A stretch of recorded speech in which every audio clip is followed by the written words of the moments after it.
Bacteria है, fungi है, एल्मिंथिस है, ठीक है, जो आपको नहीं दिख रहा है। आपको लग रहा है कि वो फूड आपके लिए हेल्दी है, लेकिन नहीं है। रोड साइड का फूड इसीलिए नहीं खाया जाता है। मतलब बहुत लोग अच्छे होते हैं, बहुत सारे शॉप वाले अच्छे होते हैं, वो क्या करते हैं, नेट का जाली लगा देंगे, नेट लगा देंगे, ढक देंगे, ग्लास वाला बॉक्स बनाएंगे, उसमें खाना रखेंगे। अगर उस तरह से अगर फूड आपको फास्ट फूड या फिर कुछ भी मिल रहा है खाने को, तो वो चीज़ें लीजिए। लेकिन ऐसे ही रोड साइड में ना खुला में रखा हुआ है, बहुत सारी मक्खियाँ झूक रही हैं, वो तो बिल्कुल भी मत खाइए, ठीक है ना। उसी से आपको डिसेंट्री हो जाएगा, आपका जो मतलब आप होंगे इन्फेक्ट हो जाएंगे, ठीक है, डिजीज हो जाएंगे। तो देखिए अब वो क्या किया, उस फूड को क्या किया, कंटामिनेटेड कर दिया। अब वो फूड क्या किया, जो ह्यूमन है, मान लीजिए कि ये ह्यूमन है, थोड़ा सा बनाते हैं जी समझाने के लिए।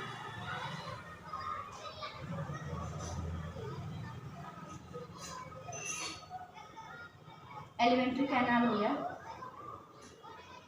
स्टोमक हो गया,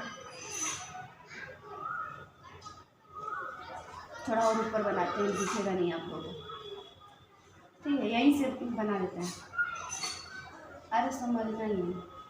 तो ये हो गया आपका लार्ज इंटेस्टाइन, समझ में आ रहा है ना, ये हो गया आपको लार्ज इंटेस्टाइन। इसका टारगेट ऑर्गन है ना, वो लार्ज इंटेस्टाइन है। टारगेट ऑर्गन क्या होता है इसका, ध्यान रखिएगा, लार्ज मतलब इंटेस्टाइन लिख लीजिए, ठीक है, इंटेस्टाइन। अब देखिएगा जो अनडाइजेस्टेड फूड है वो कहाँ रहता है, इंटेस्टाइन में रहता है ना जी, ठीक है। अब देखिए स्टोमक, ये क्या किया, सिस्ट जो है इंटर के एलिमेंट्री कैनाल से होते हुए आपको स्टोमक में आया, यहाँ पे डाइजेस्ट होके, और ये चला गया आपको लार्ज इंटेस्टाइन में। ये ऐसा मतलब अपने जो सिस्ट होता है उसके चारों तरफ ऐसा लेयर बना होता है ना कि हमारे बॉडी के अंदर इतना सारा जो एंजाइम है या फिर एसिड है या मतलब जो भी है वो उसको तोड़ नहीं सकता है, उसको वो डाइजेस्ट नहीं कर पाता है, नहीं तोड़ सकता है, छू भी नहीं सकता है, ठीक है। तो वो चला आया सीधे सीधे आपको इंटेस्टाइन में। अब इंटेस्टाइन का जो वाल है, इंटेस्टाइनल वाल, वहाँ पे आपको WBC है, RBC है, इस सब को क्या करेगा, खाने लगेगा, तोड़ने लगेगा, उसको रप्चर करेगा, ठीक है। अब ये क्या हुआ आपको, ये मतलब डैमेज होने लगा, तो यही डैमेज होगा तो स्टूल के थ्रू क्या आएगा आपको, ब्लड आएगा, म्यूकस आएगा, ठीक है ना, आएगा ना जी। तो म्यूकस आएगा, स्टूल के थ्रू क्या आएगा, ब्लड और म्यूकस आएगा। स्टूल में क्या मिलता है आपको सिम्टम में बताए थे, ब्लड म्यूकस, ठीक है। तो देखिएगा जब डिसेंट्री होगा ना तो लाल लाल लसा स्टूल पास होता है, वो क्या है, अमीबिक डिसेंट्री है। किसकी वजह से होता है, यही एंटोमीबा हिस्टोलाइटिक पैथोजन के प्रोटोजोन्स की वजह से होता है, ये इसका साइकिल है, ठीक है। अब देखिए यहाँ पे और बताते हैं और कैसे होता है। ये सिस्ट आपको जो स्टूल से हमको मिला था कंटामिनेटेड फूड के थ्रू, हाउस फ्लाई के थ्रू ह्यूमन में आया, ह्यूमन से इंटेस्टाइन में आया, तो हम क्या बताए थे कि 4 न्यूक्लियस होता है, 4 न्यूक्लियस होना जरूरी है। अब ये क्या करता है, डिवाइड करता है, क्या करता है, डिवाइड करता है, डिवाइड करके ये क्या बनाएगा, 2 बनाएगा,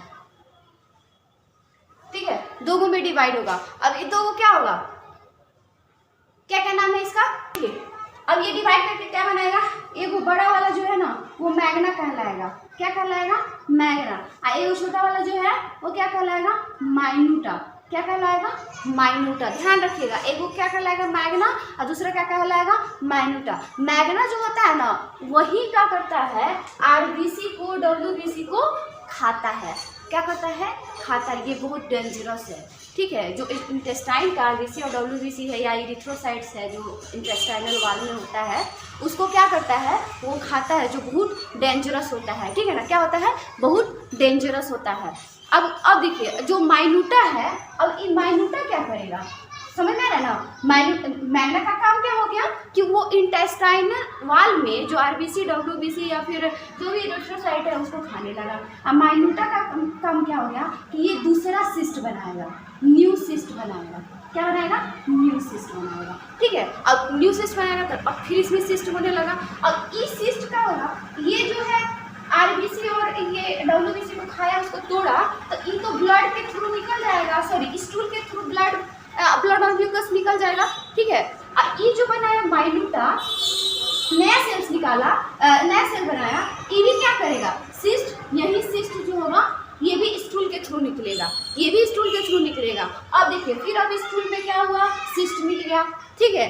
फिर इसको कोई हाउस फ्लाई आया और कैरियर किया उसको, मतलब हाउस फ्लाई क्या है, इसका कैरियर है, कैरी किया और ले करके क्या किया, फूड पे रख दिया, जिस फूड पे भी बैठा वो उस पर मतलब उसको छोड़ दिया, वो क्या हो गया, फूड कंटामिनेटेड हो गया। फिर उस कंटामिनेटेड फूड को ह्यूमन बीइंग खाते हैं, ठीक है, कोई पर्सन खा लिया, फिर वो क्या हुआ, सिस्ट अंदर गया, माउथ से स्टोमक में गया, इंटेस्टाइन में गया, फिर से डिवाइडेशन शुरू हुआ और फिर से वो सिस्ट डेवलप किया और फिर से वो स्टूल के थ्रू ट्रांसमिट होता है। ये रहा इसका सारा का सारा फंडा, लाइफ साइकिल। ऐसे ही ये रेप्लिकेट होता है, ऐसे ही ये डिवाइड होता है, इसका लाइफ साइकिल ऐसे ही कंप्लीट होता है, ठीक है। तो समझ में आ रहा है ना, और कोई दिक्कत नहीं, कुछ नहीं करना है, प्रिवेंशन रखना है। क्या करना है, प्रिवेंशन रखना है। कंटामिनेटेड फूड ध्यान में रखना है कि नहीं खाना है, ठीक है।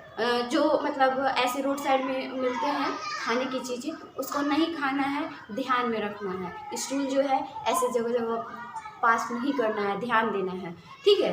और जो मतलब ये है, जो भी इन्फेक्टेड पर्सन है उनको ध्यान रखना है कि उनसे किसी और पर्सन को नहीं फैले, ठीक है। ये सारी चीज़ें हैं। तो prevention is better than cure, मैंने पहले भी कहा था, जितनी भी डिजीज़ की बातें करेंगे उसमें प्रिवेंशन सबसे पहले आता है कि अगर आप किसी भी चीज़ का प्रिवेंशन रखेंगे, बचाव रखेंगे, ठीक है, तो वो बीमारी लगेगा ही नहीं आपको। सारी चीज़ें हमारे को पता है, बस ध्यान क्या रखना है कि थोड़ा सा सतर्क रहना है, ठीक है ना। ये सारी चीज़ें हो गई। चलिए, तो आज का चैप्टर यहीं पे ख़त्म होता है, आज का टॉपिक ख़त्म होता है। नेक्स्ट लेक्चर में और नेक्स्ट क्लास में हम लोग लेके आएंगे फिर से एलिफेंटिएसिस और रिंग वर्म रह गया, आपको एस्केरियासिस रह गया, ठीक है। चलिए, thanks to all of you. अगर आपको अच्छा लग रहा है, समझ पा रहे हैं, तो वीडियो को लाइक कीजिए, शेयर कीजिए, कमेंट कीजिए और सब्सक्राइब करना मत भूलिए। अगर नए हैं चैनल पे तो इसको सब्सक्राइब कीजिए, ज़रूर कीजिए, ठीक है।